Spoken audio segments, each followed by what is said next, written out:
নমস্কার দর্শক বন্ধুরা, আপনাদের সামনে একটা নতুন ব্লগ ভিডিও নিয়ে চলে আসলাম।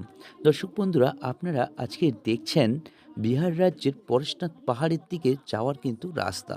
দর্শক বন্ধু, আপনাদের যদি পাহাড়ের দিকে যেতে বা পাহাড়ে ঘুরতে যদি ভালো লাগে, তাহলে অবশ্যই কমেন্ট করে জানাতে ভুলবেন না।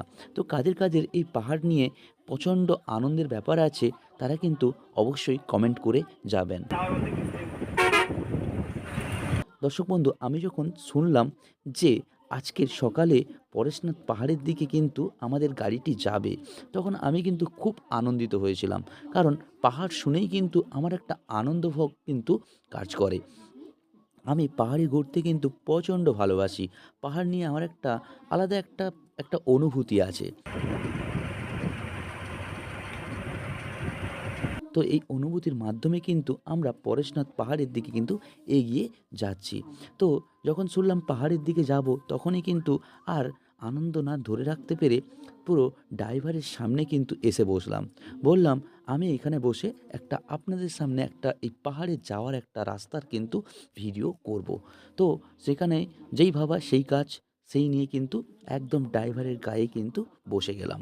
তো গিয়ে দেখলাম যে সামনের দৃশ্যটা কিন্তু খুবই ভালো। এখানে দর্শক বন্ধু কিন্তু বৃষ্টি হচ্ছে। যখন যাচ্ছিলাম তখন কিন্তু বৃষ্টি হচ্ছে। আমরা রাত থেকে বেরিয়েছি। তো বেরিয়ে আসার পর কিন্তু আমরা রাস্তাতে কিন্তু বৃষ্টি পেয়েছি। এখানে বৃষ্টিও হচ্ছে, পাহাড়ি রাস্তা। তো আপনারা এই রাস্তাতে যখন যাবেন তখন কিন্তু প্রচণ্ড একটা সুন্দর রাস্তার একটা দৃশ্য কিন্তু দেখতে পাবেন। আপনাদের চতুর্দিকে একটা যেন পাহাড় ঘিরে আছে। পাহাড়ের দৃশ্য দেখতে দেখতে কিন্তু আপনারা এগিয়ে যেতে পারবেন।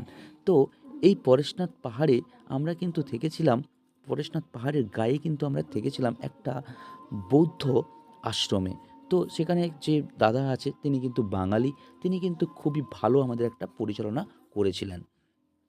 তো এই বৌদ্ধ মন্দিরে কিন্তু বা বৌদ্ধ যে আশ্রম আছে, সেখানে থেকে আমরা সেই দাদার সাথে বিভিন্ন রকম কথাবার্তা বলে সেখানে আমাদের খাওয়া দাওয়া করে কিন্তু আবার বেরিয়ে এসেছিলাম। কিন্তু পরেশনাথ পাহাড় থেকে এখানে বিভিন্ন একটা ট্যুরিস্ট প্লেস আছে। ওই ট্যুরিস্ট প্লেসে কিন্তু আপনারা গিয়ে দেখতে পারেন, আপনারা থাকতে পারেন। আপনারা কিন্তু বিভিন্ন রকম যে জৈনদের বিভিন্ন যে তীর্থস্থান, সেগুলো কিন্তু আপনারা পরিদর্শন করতে পারবেন। এবং এখানে একটা কিন্তু গরম জলের একটা কিন্তু টুরিস্ট প্লেস আছে। প্রাকৃতিক কি সৌন্দর্য, তাই না বলুন? যে প্রাকৃতিকভাবে একটা যে গরম জল, সেই গরম জলটা কিন্তু আমরা দেখতে পেয়েছি। আমি হাতে নিয়ে দেখেছি, গরম জলটা খুবই কিন্তু আমাদের ভালো লেগেছে। বন্ধু, এখানে দেখুন আমরা কিন্তু পাহাড়ের গা বেয়ে বা কোল বেয়ে কিন্তু উঠে যাচ্ছি। এখানে দেখুন গাড়িটা যে উঠছে পাহাড়ের কিন্তু গা বেয়ে বা পাহাড়ের কোল বেয়ে। তো আমাদের গাড়িটা কিন্তু খুব একটা ভালো ছিল না। তাই এই পাহাড়ি রাস্তায় উঠতে কিন্তু গাড়িটার প্রচণ্ড কষ্ট হচ্ছিল। তো তাও আমরা কিন্তু এগিয়ে গেছিলাম এই পাহাড়ের গা বেয়ে বা পাহাড়ের কোল বেয়ে। দর্শক বন্ধু, এখানে কিন্তু সে গিয়ে আমরা একটা ঘোড়ার গাড়ি নিয়ে নিয়েছিলাম। ঘোড়ার গাড়িতে কিন্তু আমরা রত্না পাহাড় ইত্যাদি কিন্তু আমরা দেখেছি। তো এখান থেকে আমরা বেরিয়ে আবার নালন্দা বিশ্ববিদ্যালয়ের দিকে কিন্তু যাব। আপনারা অবশ্যই জানেন নালন্দা বিশ্ববিদ্যালয়, যেখানে আমাদের বাঙালি একজন পণ্ডিত যার নাম ছিল কিন্তু শিলভদ্র। সেই শিলভদ্র কিন্তু এই নালন্দা বিশ্ববিদ্যালয়ের কিন্তু প্রধান অধ্যক্ষ কিন্তু ছিলেন। তো দর্শক বন্ধু, আপনাদের এই ভিডিওগুলি কেমন লাগে অবশ্যই কিন্তু কমেন্ট করে জানাতে ভুলবেন না। যদি আপনাদের ভিডিওটি ভালো লেগে থাকে, তাহলে অবশ্যই কিন্তু আপনারা সবার কাছে শেয়ার করুন এবং লাইক করুন ও কমেন্ট করুন। চলে আসবো পরের ভিডিওতে, ততক্ষণ আপনারা অবশ্যই ভালো থাকুন, সুস্থ থাকুন। ধন্যবাদ।